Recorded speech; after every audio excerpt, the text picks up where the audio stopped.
A pauta que já vem começando a partir de agora, todo mundo convidado a abrir a semana, abrir praticamente o mês, né? Porque afinal de contas, o mês começou na sexta-feira, mas semana mesmo, valendo, tá valendo? É hoje, né? Hoje, então bem-vindo maio para você que está começando a semana com a gente. Então bem-vindo maio, que seja um mês pleno, satisfatório. Claro que vai ter seus desafios, óbvio, por certo, terão, mas que seja também um mês alegre, né, feliz, saudável para todas as pessoas no frigir de todas as coisas. O programa já começou com oferecimento de Ótica Martinato, você conhece, você confia. Grupo L Fórmulo, Cemitério Santos Anjos, respeito, segurança e dignidade. Sicredi Pioneira no WhatsApp, no aplicativo ou na agência. A Sicredi Pioneira está sempre próxima de você. Conte com o Sicredi no canal em que você desejar. Unimed Serra Gaúcha, cuidado, inovação e futuro. Postos Rodeio, 50 anos no mercado definem nossa competência.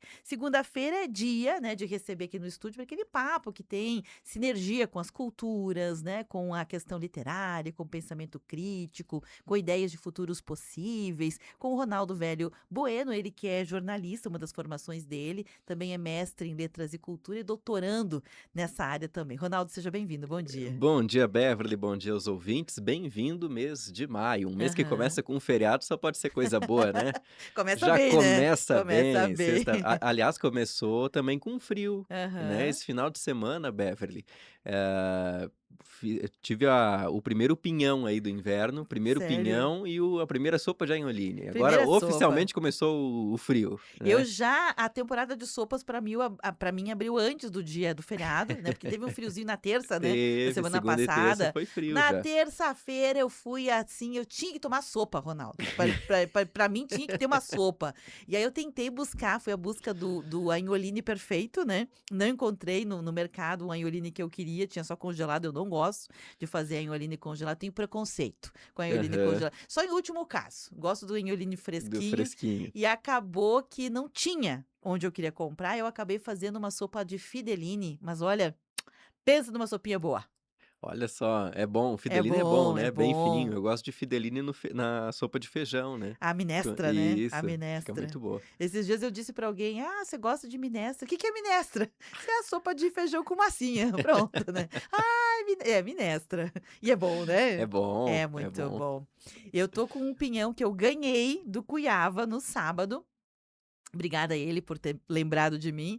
Eu vou cozinhar o pinhão, porque para mim pinhão, olha que as coisas do nosso imaginário, do senso coletivo. Aham. Para mim pinhão é na chapa assado. Pinhão cozido na água, eu tenho um certo preconceito Olha também. só, Hoje eu coloquei todos os eu meus prefiro o cozidinho na cozido. água, É, eu isso não aí. gosto. Eu não sei se é porque é difícil de abrir, eu não sei explicar Tem porque que eu morder a é. ponta do pinhão, daí salta o pinhão longe, né, é um Isso, é desafio. um desafio. É comer com emoção, né. Mas eu vou fazer ele cozidinho na água, É. Ronaldo, para fazer de forma caseirinha, porque eu não tenho aquela máquina que tritura, eu não tenho, Aham. né, eu vou colocar lá no mixer mesmo, vou tentar fazer no mixer a paçoca de pinhão. Fica bom, fica bom. Nossa, fez Fiz ontem? ontem. É. Gente, qual é a tua receita de paçoca de pinhão? Eu faço sem bacon. Então, eu Uhum, abri todos os pinhões, aham. triturei no processador, também não tenho Também. aquela máquina específica, né, e eu coloco o dobro de carne moída para o que tem de pinhão. Então eu tinha ali Ah, 350 gramas de descascado ele perde peso, hein, sei, porque sim. acho que a maior parte é casca, É né. verdade. Daí deu 350 gramas e daí eu coloquei 700 de carne moída, né. Então, Uau! refoga a carne, depois reserva, depois refoga a cebola, o alho, volta a carne, volta o pinhão e com arroz branco. Esse é o tradicional. Eu aprendi na feira ecológica aqui da Praça das Feiras, aos sábados, Ronaldo, tinha um café, não sei se ainda está funcionando, que eu achei sensacional, eles colocaram alguém que vende café, para a Aham. comunidade ali na época que eu fui, ano passado acho que foi, e eles faziam a paçoca de pinhão para você tomar café da manhã. Só que Olha só, não tinha carne nenhuma, era só o pinhão só o pinhão. triturado com temperinhos verdes. Ah, na minha ontem faltou o tempero Ronaldo. verde, que eu estava sem. Não, Eu não não. ia sair no domingo de manhã para comprar. Se fosse eu, saía. Eu ia a pé comprar o tempero verde em algum lugar, porque sem tempero verde eu sou dessas, não ia É, sair. faltou uma Aquela cebolete, energia, até eu né. gosto do como é que é o nome? O coentro, né, algumas pessoas Ah, dizem que tem gosto de sabão coentro, mas eu gosto. é, o coentro O tem coentro verdinho, né, eu te acho ele um tem pouco também a forte. semente do É. coentro, né, que dá Uhum, pra triturar e usar pra carne de porco, por exemplo, uhum. mas o coentro verdinho é bom pra paçoca de pinhão. Eu gosto do tradicional, salsinha, Salsinha eu não gosto, cebolinha. acredita? Não Sério? gosto de Eu salsinha. temperinho verde, leia-se salsinha, cebolinha. Tá, Eu Pra mim cebolinha eu gosto. é isso. Mas assim, vai a gosto, né, mas tem que ter o verdinho ali, se não tiver o verdinho parece que aí alguma coisa falhou, alguma coisa não deu certo, né, não deu certo. A Neide, minha querida Eh, produtora de agnoline, então, eu falei no ar que eu não tinha conseguido o agnoline, né, aí eu estava procurando dela. então, eu É. encomendei de uma outra pessoa que tinha me oferecido também, e aí a Neide mora mais assim, menos no centro, né, e ela vinha para a região mais central e ela faz a anholine, vou fazer aqui a propaganda, porque daí eu comprei dela também e fiz uma sopa de anholine, durante o final de semana, muito gostoso, a anholine dela bem caseira, aquele bem miudinho, sabe, que não Ah, cresce, gosto. aquele. R$ 55 é E o eu gosto de anholine deixar dela. mais durinho, assim, a massa mais al Sim, dente. sim, a É. massa a massa ao É, dente, né. isso aí. Massa molenga de molenga já basta eu na Já vida, já basta eu. Não, massa sempre, gente, al dente. Tem que estar isso firme, aí. né, Isso aí, tem que dá pra estar sentir firme. um pouquinho no dente, Sim, né. É. qualquer massa pra mim tem que ser al dente. Pra alguém que quiser aí o contato da Neide que faz os anholines, só me pedir que eu passo aqui, até porque já passou pelo meu crivo, já passou Agora, pelo meu crivo. você repara, né, eu e tu começamos a falar de comida, a Ai, gente meu não Deus. para mais, né. Não, comida é bom demais. É. Comida é um negócio bom demais. Não é o tema do programa, Não né, é, Ronaldo, não não é. é, e eu já vou já vou não, já vai tarde inclusive, né, trazer eu provoquei aqui o Ronaldo, porque circulando nas redes sociais, eu acabei me deparando com uma publicação que me chamou a atenção, né, são palavras que perderam o significado, levando em consideração essa ideia, né, de que em 2026 muita coisa precisa ser revista, né, ser recolocada no lugar. E não é porque tem que ser em 2026, é porque nós estamos em 2026, muito possivelmente em 2027 a gente vai fazer a mesma coisa, assim sucessivamente, porque nós viemos, Ronaldo, de pelo menos 2 décadas, dá para assim, arrisco a dizer 2 décadas, em que alguns conceitos foram se perdendo, foram sendo banalizados, e a gente meio que, ao banalizá-los, perdeu referência quando vai colocá-los numa frase, numa ideia, num pensamento. Então a gente precisa dar uma paradinha, todos nós contemporâneos, isso não é um privilégio do Brasil, no mundo todo, numa vida de superestímulos, a gente meio que perdeu a precisão, a concisão, Uhum. a objetividade, né. Mas vamos pegar aqui só o gancho da precisão, ou seja, eu quero dizer que A é A, ponto. Eu quero dizer que A é A, então eu tenho que dizer é A. Né, não pode ser mais ou menos A, talvez A, sabor A, não, é A, se é A, né. E aí eles fizeram lá na publicação uma série de palavras que para quem produziu esse conteúdo, realmente precisava de um review, de recolocar no lugar, tinha a ver com amizade, amor e etcétera. Eu não vou falar de tudo aqui, Ronaldo, porque poderíamos ser essas, que certamente para mim fez certo sentido, mas outras tantas, Ronaldo, que talvez sejam até mais nevrálgicas do que dizer "meu amigo" e saber que o que está dentro dessa palavra "meu amigo" diz, né. Porque, por exemplo, eu chamo as pessoas das minhas redes sociais de amigos, nem todos eu nem sequer conheço presencialmente. Nunca nem jantei junto, nunca nem tomei um café. Não quero aqui desmerecer, mas certamente não é exatamente aquilo que a gente imagina de um amigo de verdade. Talvez seja um amigo num nível diferente, né, uma amizade num nível diferente.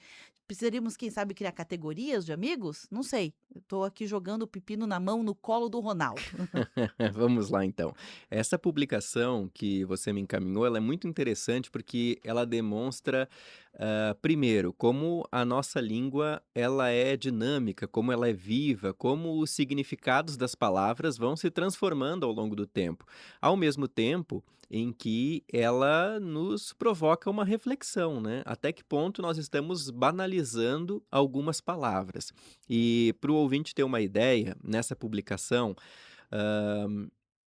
quem criou o conteúdo fala da palavra amigo ou amiga, que hoje virou um vocativo comum, né, lembrar lá das aulas de português, o vocativo é como a gente chama alguém numa frase, né.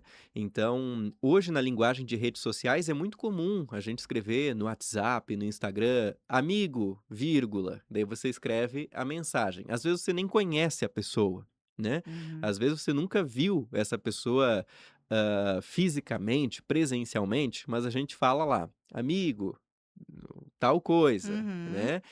E o ponto de reflexão dessa mensagem é: se todo mundo é amigo, se a gente chama todo mundo de amigo, ninguém é mais amigo de verdade, né. A gente não tem mais, aquela noção da amizade como um vínculo forte, como um laço estreito, um laço forte, que se restringe a poucas pessoas. A mesma coisa com a palavra experiência. Ou com a palavra ritual, né. A palavra experiência, ela pode ser utilizada, isso no contexto mais tradicional, como um sinônimo para experimento, né, uma experiência científica, por exemplo, mas também como experienciar algo, né, como vivenciar alguma coisa. Mas principalmente na linguagem publicitária, na linguagem de redes, parece que tudo virou uma experiência. Um restaurante não vende uma refeição, vende uma experiência gastronômica. Um café não vende café, pãozinho, café da tarde ali para a gente, tomar e conversar com alguém, mas vende uma experiência afetiva que remete às memórias da casa das avós, né. E assim sucessivamente, um spa não está fazendo procedimentos de descanso ou de estética, está fazendo uma experiência de relaxamento, né. Certamente a gente já viu em algum, Instagram, na rede social de algum estabelecimento que a gente segue, o seu produto vestido com a roupagem de experiência, né. Eu não vendo um produto, vendo uma experiência, Uhum. relacionada a algo. Já vou chegar no que tem por trás disso. Mas a palavra ritual, mesma coisa, né. Então, você não faz isso aparece bastante no Instagram, aquelas máscaras de rosto, sabe aquelas que as pessoas Uhum. botam o O s pepino no olho? skincare. Skincare, né. Virou o quê? Um ritual de autocuidado, né. Essa expressão também já estou um pouco farto de ver ela rolando por aí na internet. "Ah, um ritual de autocuidado".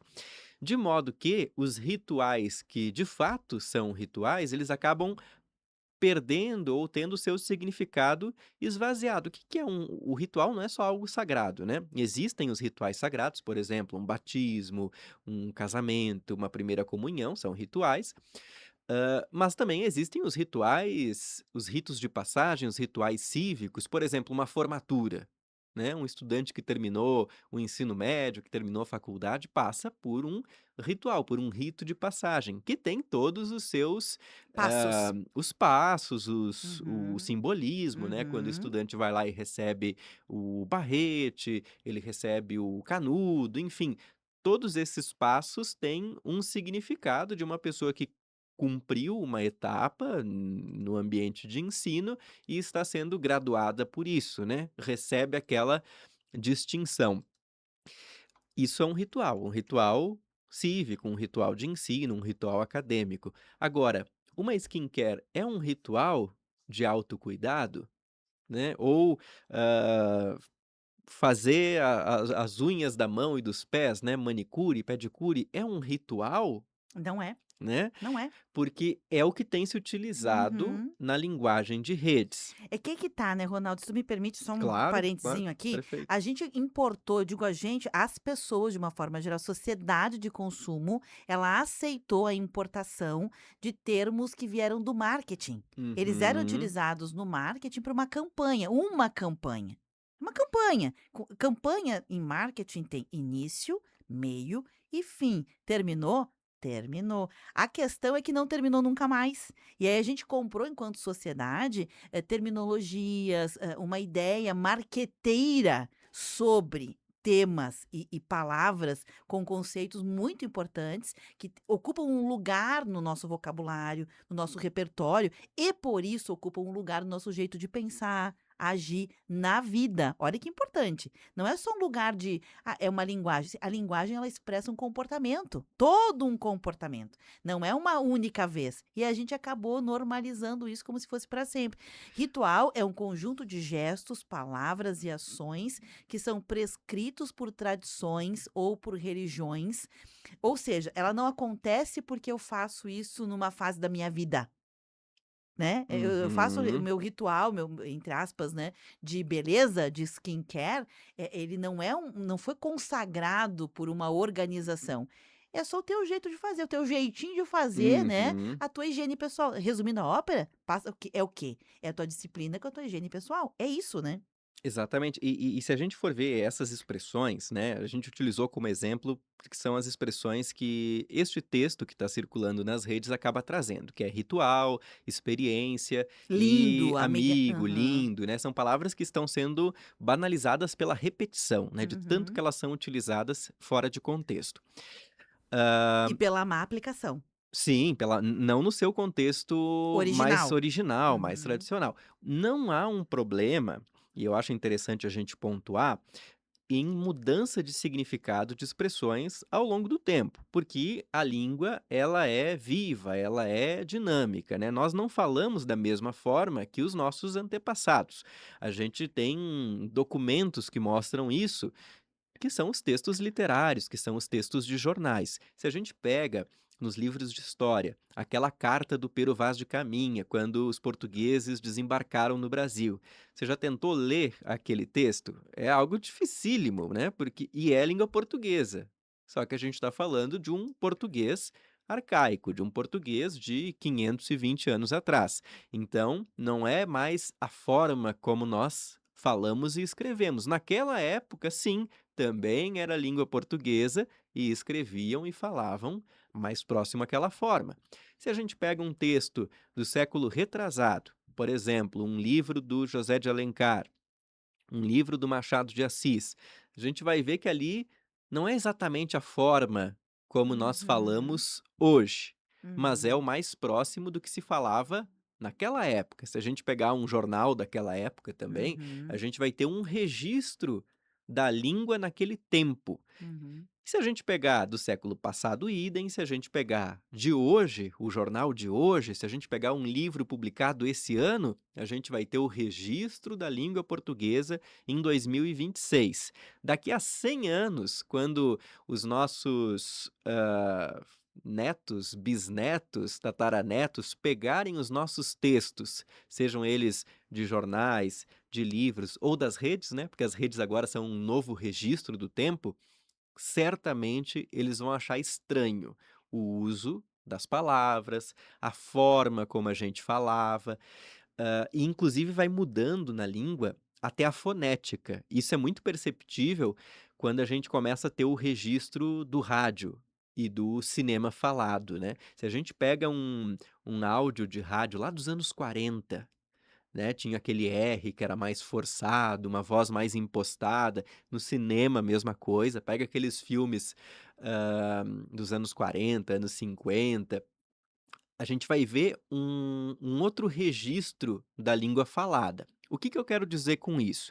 Que é a coisa mais natural do mundo ter evolução, ou a palavra evolução não cabe nesse sentido, porque ela dá a entender que há sempre uma melhora progressiva nas coisas. Mas há sempre uma alteração no jeito em que a gente se comunica, que a gente fala, que a gente escreve. Isso é a coisa mais natural do mundo e nós temos registro histórico disso. Agora, é diferente o que a gente está observando com a banalização desses termos, que não é simplesmente uma mudança natural do significado das palavras, mas é essa importação do discurso, do marketing e da publicidade para o dia a dia. A linguagem publicitária, eu não estudei publicidade, eu estudei jornalismo, mas na faculdade, pelo menos na minha época, a gente tinha o início do curso horizontal, então a gente tinha muitos colegas, acho que contigo também foi Foi assim, assim? né, Uhum. a gente tem metade do curso tronco comum, como se chama, né, então tinham colegas da publicidade e das relações públicas e depois foca, né, no jornalismo, quem é de jornal, quem é de publicidade foca nas disciplinas de publicidade, enfim. E a publicidade aprendeu há muito tempo, e isso não é nenhum defeito, é uma técnica, né, de que os produtos não podem ser vendidos pelo que eles são, mas pelo que eles causam na vida da pessoa. Então, a gente pode observar isso numa propaganda de carro, né. Uhum. Não é vendido o carro, não está descrito ali, eles até podem mencionar em algum momento quantos cavalos de potência, como é que é o câmbio, qual que é o espaço de armazenamento, autonomia. Não, mas o que é vendido quando há uma propaganda de carro é uma sensação, um estilo de vida, né, quando é aquela 4x4 é o estilo aventureiro, né, então é a propaganda do carro passando por desertos, por montanhas, e a gente começa a associar a ideia daquela propaganda ao produto. De Uhum. modo que quando a gente compra, qualquer coisa, uma roupa, a gente não está comprando a peça especificamente, mas uma ideia por trás daquela peça. Quando a gente compra um chinelo de dedo, seja Havaiana, Ipanema, seja qualquer marca, a gente não pensa só na praticidade do chinelo. "Ah, é uma sandália feita com esse material que vai servir para o meu pé durante um verão quente". A gente Uhum. já pensa na brisa do mar, né, numa noite agradável à beira da praia. Então tem toda uma ideia por trás do produto. Isso não é um defeito e não é algo ruim da publicidade, é uma forma de impulsionar a venda. Pegar a emoção das pessoas. Na verdade, a gente está fazendo aqui uma diferenciação, Ronaldo, entre aquilo que é emoção e aquilo que é razão. E que é necessidade Isso, real, real. né. E uma coisa não invalida a outra. O problema todo é que quando a gente, como sociedade, comprou essa marketização, né, de uma linguagem, que a gente aceitou e tá tudo bem, a gente nem discute mais. Uhum. Primeiro, a gente não sabe mais aplicar, porque tudo fica assim. E olha que como é interessante que tu traz, né? Porque todos nós gostamos de uma propaganda muito bem feita. Quem é que não fica esperando lá no final do ano a propaganda do Do Zafari, Natal, da do Natal, da Coca-Cola, Coca-Cola? Todo mundo fica esperando. Por quê? Porque a gente sabe que que aquilo vai vai emocionar. provocar uma emoção, mas se tu fores comprar lá na loja um carro, tu quer saber se ele vai atender a às Isso. coisas práticas, racionais da tua vida, ou seja, tu quer saber se o preço que tu tá pagando condiz com o que tu tá levando. E aí a tua emoção entra? Sim, a gente sabe que tem pessoas que são apaixonadas por marcas, e as marcas trabalham muito bem essa marketização, essa Uhum. publicização. Fidelidade à marca, né. Ok, mas Uhum. você só vai levar em consideração isso até o momento em que aquilo for custo-benefício. A Isso hora que aí. o custo-benefício já não tiver uma descompensação, você quer pagar o preço pelo que você está levando. E aí é que tá o pulo do gato, quando a gente está falando de palavras que, mas não é isso. Por exemplo, experiência tá dentro, ritual tá dentro. Só que quando eu assumo que o meu skincare É um é ritual. um ritual, eu estou entendendo, consciente ou não, que o mundo inteiro já adotou esse ritual, porque quando que passa a ser um ritual? Quando o maior número de pessoas seguem o mesmo processo, mais ou menos o mesmo horário, mais ou menos do mesmo jeito, e não é real. Ou seja, você passa a achar que o que tu fazes é real para todo mundo, e não é. E aí você começa a olhar o mundo por uma ótica totalmente deturpada, né.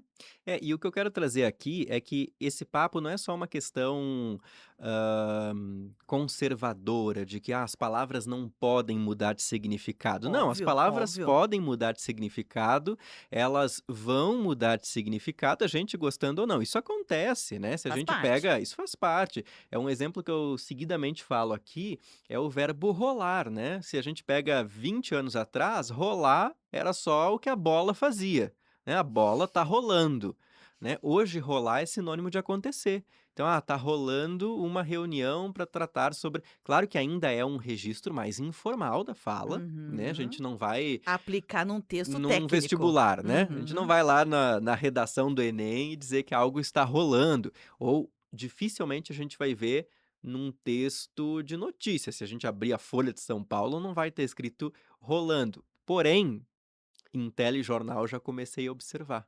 Sim. Se a gente pega, por exemplo, repórteres do G1, da Record News, já começa a ver isso em canais de notícia. O Uhum. rolar como sinônimo de acontecer. Eu acredito que não vai tardar muito para o verbo rolar começar a aparecer em textos e ser aceito em textos. Ok, Uhum. isso é a coisa mais normal do mundo porque, mais uma vez, a língua é viva. A gente costuma dizer que um idioma é um patrimônio imaterial Uhum. de um determinado lugar, de um determinado povo. No nosso caso, a língua portuguesa é nosso patrimônio imaterial. Os patrimônios materiais, aqueles que a gente pode tocar, eles também se modificam, né? Se a gen e é muito importante, não só se modificam, mas o uso do patrimônio material se modifica. Vamos pensar em construções, né? Se a gente pegar, aqui no contexto de Caxias, né, aquele prédio onde até pouco tempo era a FSG, ali na Rua 18 do Forte, ele foi construído para ser uma vinícola. Isso no final do século XIX, início do século XX.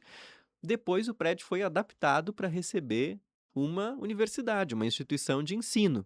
Se a gente pega o prédio do Ordovás, lá no bairro Panassolo, Exposição, a mesma coisa, ele era a companhia vinícola, não, rio-grandense Antunes, ali era na Antunes. 18, era Antunes, no caso do Ordovás, e alguns daqueles prédios se tornaram o centro de cultura, ou seja, um patrimônio que permanece em termos de forma, a forma externa, o prédio está ali, mas a essência, o uso foi modificado com o tempo. Uhum. Tomara que isso aconteça com a Maesa, que surgiu como uma indústria, né, teve ali a metalúrgica Bramo Eberle, a fábrica 2, e agora tem toda a discussão para transformar em mercado público, em espaços de uso, comunitário, até, né, a gente gostaria de ver mais novidades a respeito do andamento disso. O que eu quero dizer com essa analogia, é que o patrimônio material ele se transforma, o uso se transforma.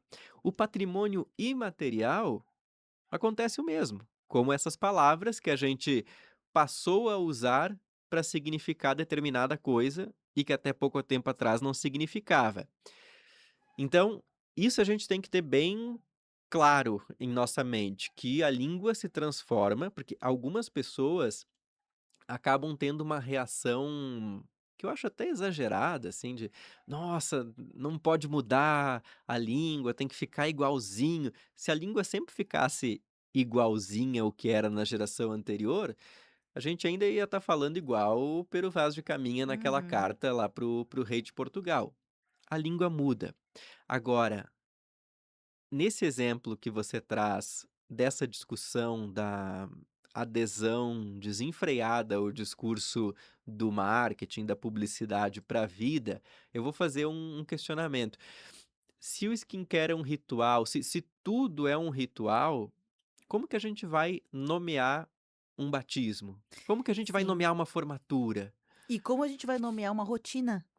Uma Sim, simples rotina. Se tudo se é tudo é ritual, ritual. cadê a rotina, Se o né? fazer a sopa de Anholine da Beverly virou um ritual, gente, Uhum.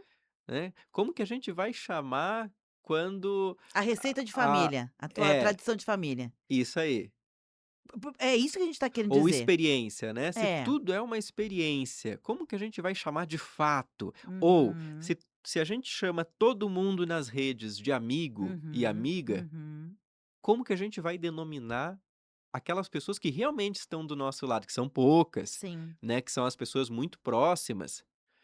Né, já começa que, isso se a gente pegar 30, 40 anos atrás já acontecia, 20 também.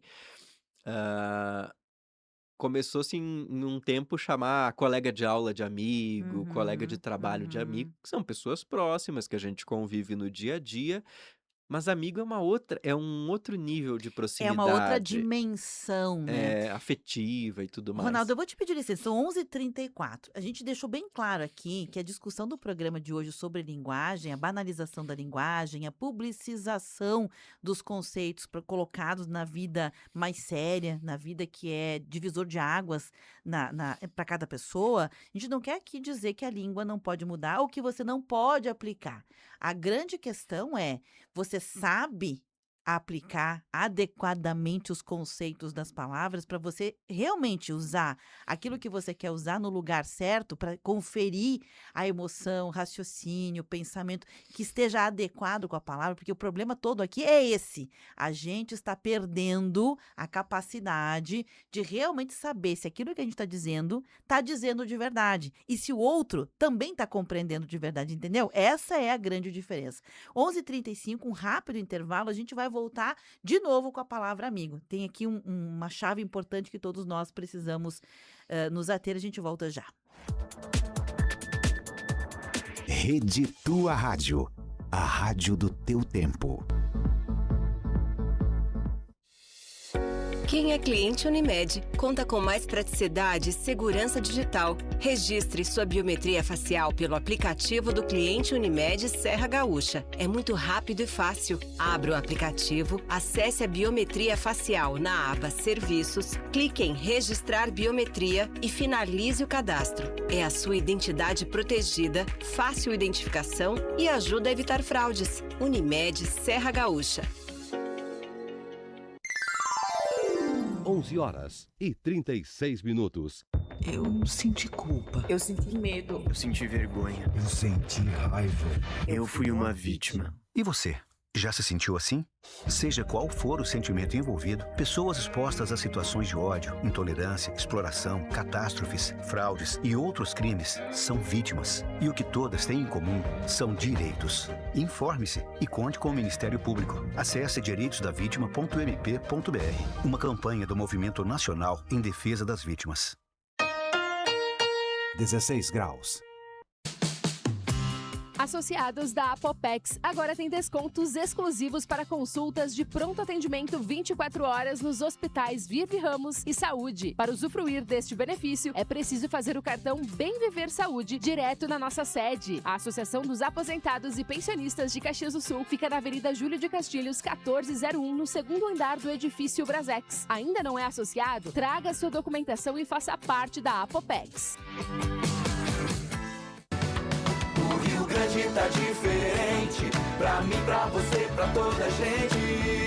E agora, com a tua ideia, ele pode ficar ainda melhor. Participe da Consulta Popular, uma ação do Governo do Estado em parceria com os Conselhos Regionais de Desenvolvimento. Até 17 de maio, envie sugestões pelo site consultapopular.rs.gov.br. Fique atento ao prazo e participe. Governo do Estado, meu Rio Grande tá diferente. Abra o seu coração. Compre e doe no Abra Cabric. Você pode doar ou comprar móveis, eletrodomésticos, eletrônicos, roupas, utensílios usados e muito mais. O recurso das vendas será revertido para a assistência de mais de 250 crianças carentes, de 1 a 6 anos, nas escolas Educaritá. Faça parte dessa grande ação de solidariedade Abra Cabric. Avenida Júlio de Castilhos, 450. Fone 3027-6745.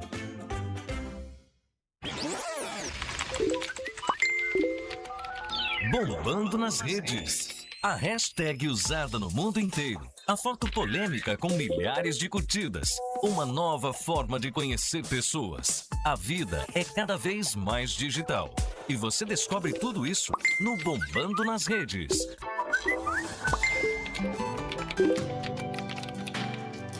Tua Rádio.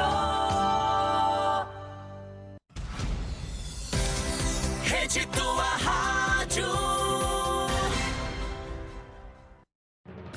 Temática. O que acontece é assunto.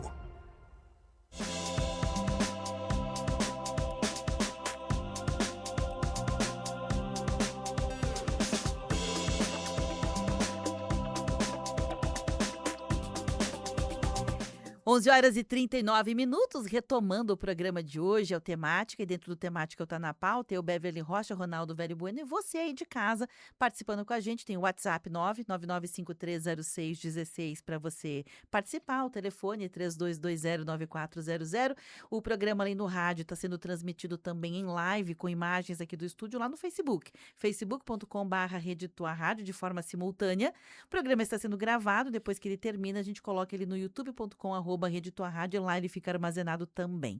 Ronaldo, retomando, né, a grande questão que nós propusemos hoje é se a gente, de fato, está aplicando as palavras, uma questão de linguagem, né, que precisa ser revista, a partir de uma leitura de publicização dos conceitos. Ou seja, a gente pegou a ideia que o marketing faz bem feito, faz de forma legítima, ninguém está criticando o marketing, mas de uma forma geral, numa sociedade de consumo, o que faz um certo sentido, a sociedade geral comprou a ideia de usar os termos de uma maneira marqueteira de ser, né? Então, tudo é lindo, para todas as coisas serve a amizade, para todas as coisas servem os rituais, as experiências e assim por diante. Eu vou voltar na palavra amigo, Ronaldo, porque assim, eu mesma tenho o hábito de chamar algumas pessoas que não são tão próximas de mim, de amigo, mas pela lógica, pelo gancho de que há ali uma abertura para essa amizade. E não é ainda, mas eu gostaria que. São pessoas ou que eu admiro, ou que eu tenho uma relação de inspiração, ou que eu tenho uma relação não íntima, mas próxima, né? Não é íntima, não está dentro da minha casa, mas é próxima, né? Dali podia ser um passinho para a gente, quem sabe, ter uma amizade de jantar juntos, né? Um na casa do outro. Então, é uma relação que eu entendo dessa maneira, e quando eu digo amigo, amiga, é uma forma de provocar a outra pessoa também, para também se sentir assim comigo. Né? Sinta que aqui há uma abertura para essa amizade. Ela ainda não foi concretizada, mas há uma abertura para isso. Ok. Então, eu sei o que eu quero dizer, não tenho certeza se o outro compreende, mas suponho que sim, tudo certo. O problema é quando eu chamo, por exemplo, meu amigo, alguém que me maltrata, que fala mal de mim pelas costas. É irônico? Bom, se é irônico, tem que caber dentro de um lugar de ironia. Mas normalmente não fica dentro de um lugar de ironia, fica dentro de um lugar de não sei se eu estou percebendo, ou eu desejo tanto que aquilo seja mentira, então eu passo a adotar um conceito equivocado, e aí eu posso me enganar, né, Ronaldo? É aquela história de levar para casa a surucucu, né? Me bota na cama dormir junto com você. Não vai dar certo, né? Não vai, você vai acabar sendo picado. Vai, porque é o instinto, É o né? instinto do bicho, né? Eu gostaria que a surucucu fosse um periquito, mas Mas não adianta chamar a surucucu de de periquito, periquito. que ela não vai piar, né? Não vai piar, não vai. É mais ou menos isso, né? O problema semântico já começa fazendo uma brincadeira quando a gente aceita que o cantor aquele é belo, né? Boa, boa. É a mesma coisa, né? Exato. Erro semântico, Aí né? já tá um erro semântico, né? Boa. Mas as palavras, elas têm valor justamente porque elas não significam tudo. Uhum. Elas têm valor porque elas significam algo muito específico, algo que só aquela palavra pode definir, quando o assunto é substantivo, né? Uhum. Então, quando a gente vê uma bergamota, né? Agora vai começar a época, a gente está em maio, né? Logo tem Caravaggio, aí a gente lembra do cheirinho da bergamota. Quando a O gente, muro de bergamotas. quando a gente vê uma bergamota, né? Que o pessoal gosta de comer no sol no inverno para lagartear. A gente não pode chamar aquilo de maçã, de abacaxi, a gente não pode chamar de pera, porque É bergamota bergamota. foi a palavra que se convencionou a denominar aquela fruta. Quem convencionou isso? A gente não sabe. Foi em algum momento imemorial. Foram os nossos antepassados que, por convenção e por repetição, passaram a chamar aquele fruto de bergamota, assim como aquele fruto amarelo a gente chama de banana, assim como aquele outro vermelho a gente chama de maçã, né? Foi por Uhum. convenção. E o valor da palavra, o som da palavra, tu vê como que é algo autoritário. Isso quem falava era um linguista chamado Ferdinand de Saussure, né, que é um dos pais aí da linguística moderna. E é interessante a gente observar que não tem nenhuma equivalência do código com o que ele significa, ou da palavra com aquilo que ela representa. Diferente das onomatopeias, né? Quando a gente lembra no gibi, quando tem ali o pluft, os zás, que são aquelas palavras que representam um barulho, O arc. né? Ou o miado do gato, o latido Uhum. do cachorro, né? Que é o au au, miau. Isso aí são onomatopeias, né? Que são palavras que elas são escritas de acordo com o som que Uhum. elas fazem. Tirando as onomatopeias, que é por semelhança, todas as outras palavras são por convenção autoritária, né? Autoritária num sentido de que em algum momento se decidiu que cadeira se chama cadeira. No som da palavra cadeira, não tem nada que se relacione com o objeto, nada, nada. E isso é uma loucura a gente pensar, né? O som da palavra não tem nada que signifique a palavra, tanto que em outro idioma vai se chamar outra coisa, né? Se a gente pegar no italiano vai ser sedia, que significa cadeira, né? No inglês vai ser chair, acho que é chair, né? Não sei, Acho que vai não ser lembro. cadeira. Não tem nada nessas palavras, em chair, em sedia, em cadeira, que pareça com o objeto. Foi uma determinação em algum momento imemorial. Mas o valor da palavra está justamente nisso, que só uma palavra consegue nomear um objeto, uma sensação, né, um sentimento, uma Uhum. situação de vida.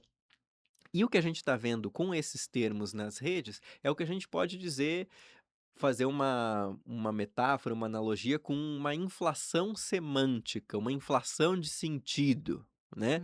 Às Uhum. vezes quando a gente tá com, hã, quando a gente tá falando sobre economia, né, sempre vem aquela sugestão até inocente, né: "Ah, se a gente tem o problema de pessoas que hã, não conseguem acesso a direitos básicos, vamos imprimir mais dinheiro e distribuir dinheiro para todos", né, Uhum. imprimir mais.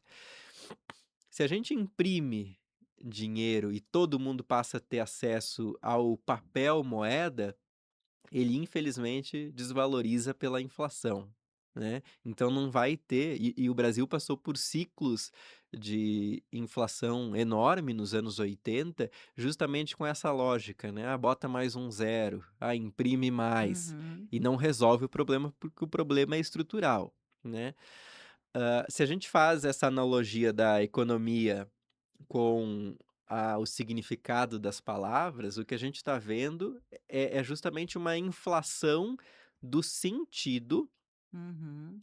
diante do nosso uso. Ou seja, qualquer ida a um restaurante virou uma experiência, né? Uhum. Qualquer coisa que a gente faz em casa, a sopa virou ritual. Meu ritual de bem-estar, né? E daí a gente volta para aquela pergunta: se tudo virou um ritual, né? Qual vai ser o lugar, ou como que a gente vai descrever com maior correção o que de fato é um ritual, o que de fato é uma Uhum. experiência? E para algumas pessoas, Ronaldo, dá para a gente aqui agora entender que para algumas pessoas esse ritual de beleza, de autocuidado, ele realmente seja um ritual.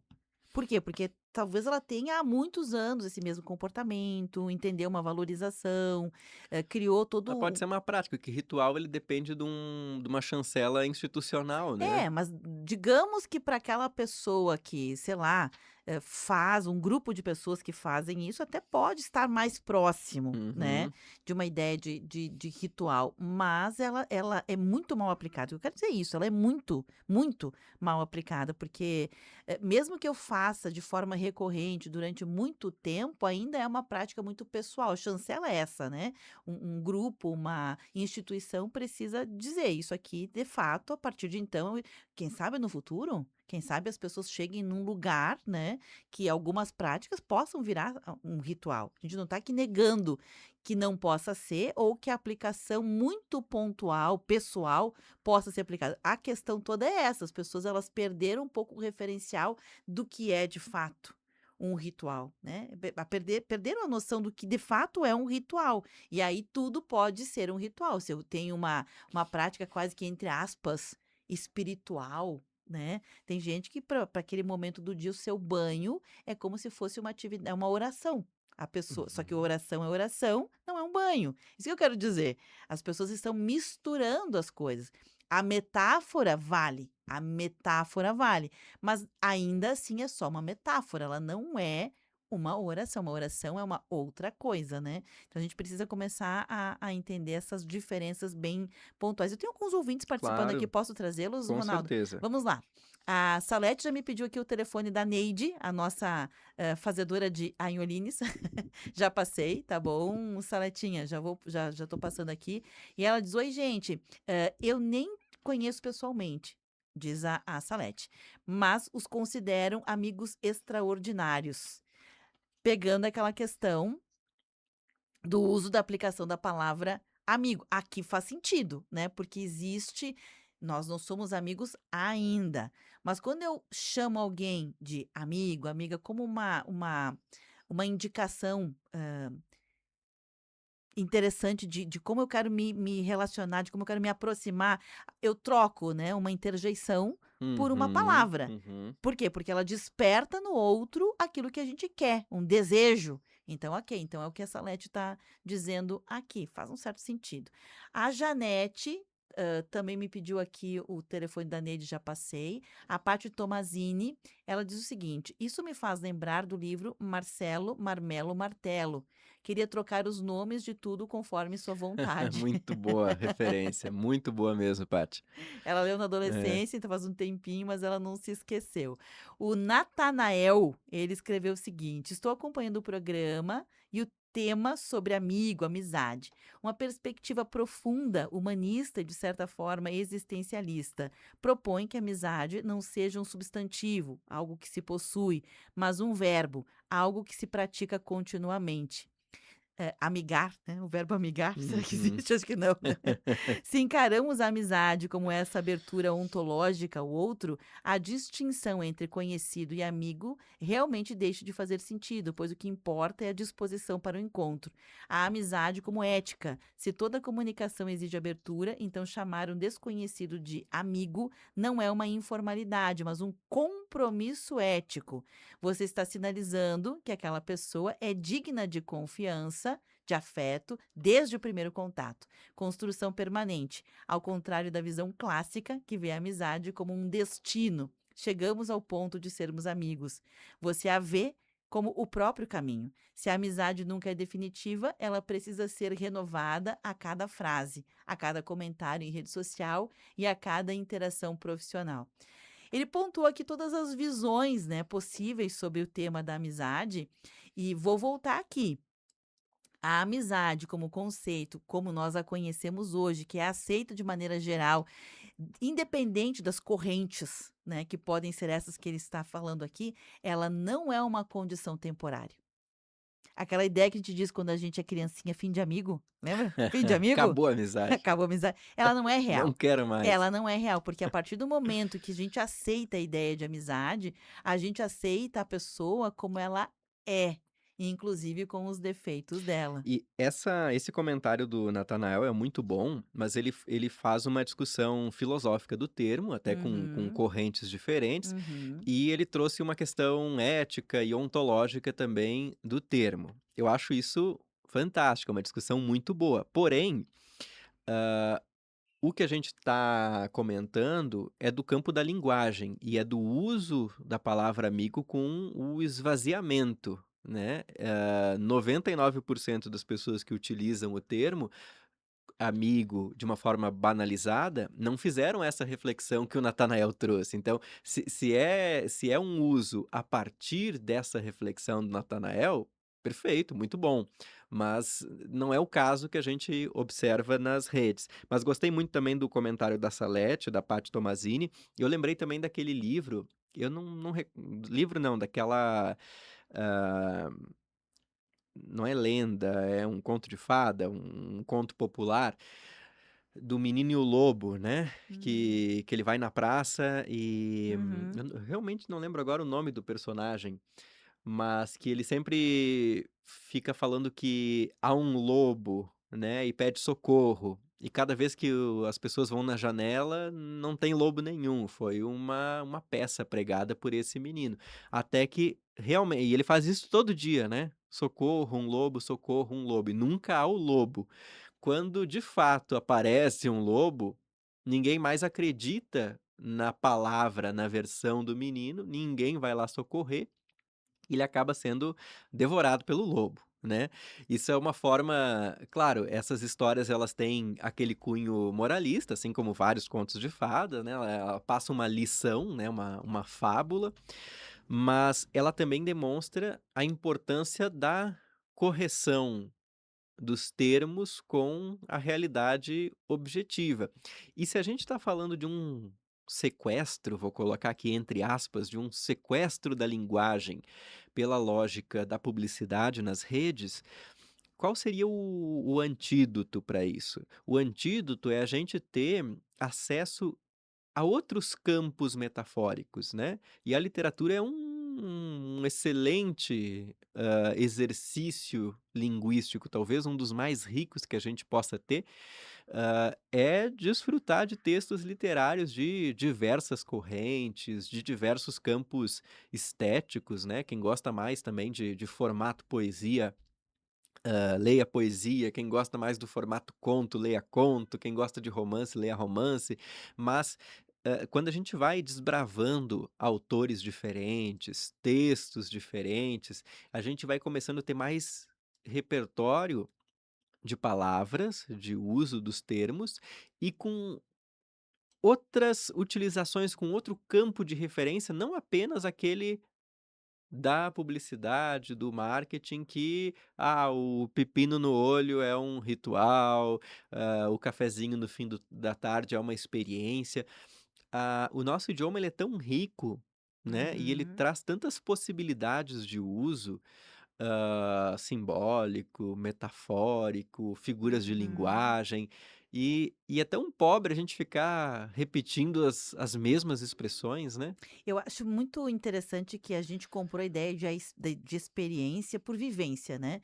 Tem Uhum. coisas que você vai viver uma única vez na vida, então não vai gerar experiência, né, uma única vez. Não é uma experiência, né, Ronaldo? Tem, por exemplo, vou dar um exemplo aqui, você vai, sei lá, eu vou comer bife de fígado em algum lugar, porque eu quero experimentar, um bife de fígado que eu nunca experimentei.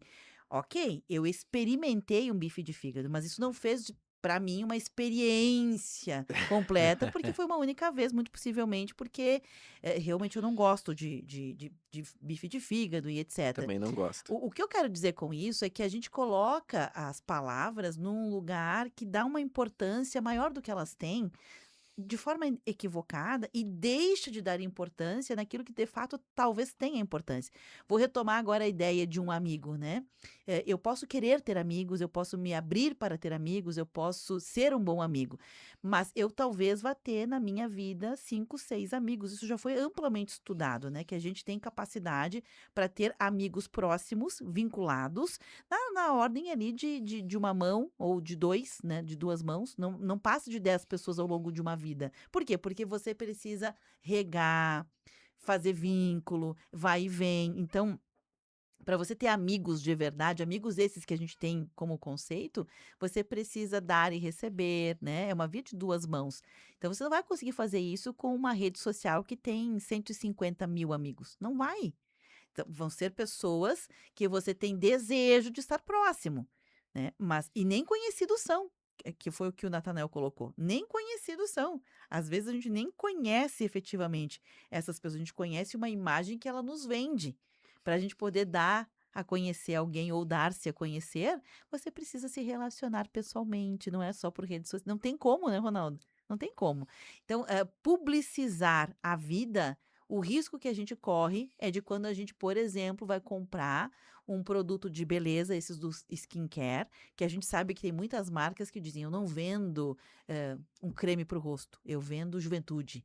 Eu não Aham. vendo, sei lá, um perfume, eu vendo, admiração olfativa. Eu não vendo, sei lá, shampoo. Vendo um quentinho no coração. Isso. Não, você não vai lá comprar um shampoo para comprar, sei lá, leveza em movimento. Você quer lavar o cabelo. Isso. Ponto, sabe? Então, eu quero ficar mais bonito, então é uma sociedade que compra resultados muito subjetivos. E Muito subjetivos. essa utilização da linguagem, às vezes, ela tá mascarando uma supervalorização do produto, né? Também um preço abusivo, né? Uhum. Às vezes a gente quer, um cachorro quente é Sim, R$ 15, mas se é sim. uma experiência gastronômica com a salsicha que tem a sua história afetiva ligada à Sim. família, daí é R$ 50, e a gente vai lá e aceita, Uhum. né? Se é Esses dias eu vi no mercado, Beverly, um bolo de cenoura, né? Uhum. Que é delicioso e talvez um dos mais tradicionais que a gente tem no Brasil. E ele tava lá no adesivo, assim, na embalagem, carrot cake, né? Escrito em inglês. E Sim. caríssimo, né? Já começa Se a ficar fosse bonito. o bolo de cenoura, a fatia era R$ 10, o carrot Aham. cake era 18, Uhum. né? Então, a gente tem que perceber os movimentos que tem por trás também da Sim. utilização dessas E não expressões. banalizar também aquilo que tem um valor comercial diferente, né, que teve uma mão de obra artesanal. Mas aí são outras coisas, a gente Outra não coisa. pode colocar na vala comum de um lado, o lado positivo, e não pode colocar na vala comum o lado que é negativo. Então, saibamos aplicar as palavras. Eu tenho ouvido muito essa coisa assim de turismo de experiência, não sei o quê. Aham. Tudo virou experiência. Tudo virou. Hospedagem de experiência. Na verdade, quando você busca um hotel, você quer uma boa cama limpa, uma boa toalha, que Eu quero tenha uma cama confortável e um chuveiro quente, né? Isso! É. Então, às vezes, a gente compra uma ideia, mas aí tu chega lá, Ronaldo, e não tem uma boa cama e não tem um chuveiro quente, aí você fica chateado, E né? no mundo corporativo também, né? Eu tinha uma professora na faculdade que trazia um ótimo exemplo, né? Hoje, em muitas empresas, né, tem a cesta da cerveja, que de tarde tem um brinde, tem o chopp. Dá para ir Aham. trabalhar de pantufa no inverno, dá para Uhum. levar um bichinho de pelúcia e colocar em cima da mesa. E essa professora dizia o seguinte: eu não quero ir trabalhar de pantufa, eu quero um salário bom pago em dia, Uhum. né? Coloca coisas que são do âmbito da casa como benefício Como corporativo. benefício E não corporativo, são. né? Pode ter, legal se tiver, mas não coloca como um benefício, porque não é um Não é um benefício, né? benefício. Eu não quero a cesta do chopp, eu quero um Uhum. bom salário pago Uhum. em dia. Que eu possa comprar minha pantufa e ficar em E ficar em casa de assistindo, pantufa. né? Não quero ficar de pantufa no trabalho, né? Boa, boa. Então, essa banalização da experiência, da linguagem, Aham, e aham. essa é uma das discussões talvez mais difíceis que a gente trouxe aqui para o programa, porque olha como é interessante, né? Como todos nós, ou quase todos nós, falamos, todos nós nos comunicamos de alguma forma, seja pela fala, seja pela escrita, seja pela linguagem de sinais, né? Então, todos nós somos dotados de linguagem. Uhum. E perceber que a língua não só descreve as coisas, mas ela também expressa as coisas, significa dizer que a nossa linguagem, ela organiza o mundo ao nosso redor. A forma como a gente comunica o mundo, a forma como a gente descreve as coisas, a forma como a gente chama as coisas, se a gente está chamando certo ou errado, embora essa noção de certo e errado seja tênue, né? A linguagem é que vai organizar o nosso mundo. Por isso que conversas como essa, elas sempre vão trazer um enriquecimento para quem está acompanhando, para quem está discutindo. E sobremaneira, Ronaldo, não posso permitir fechar o programa de hoje sem também reforçar, destacar, colocar em negrito que não só organizam o mundo, que está muito certo, mas ao organizar o nosso mundo, nos coloca em ação, ou seja, nos faz agir e nos faz reagir, sobretudo. Muito bom. Uma Obrigada, boa Ronaldo. semana, Beverly. Obrigada também. Até Olha, o mais. Rogério Camargo de Carvalho também mandou um joinha lá no Facebook, está acompanhando. A todos que nos acompanharam, muito obrigada. Esse conteúdo fica armazenado agora no Facebook em vídeos e também lá no youtube.com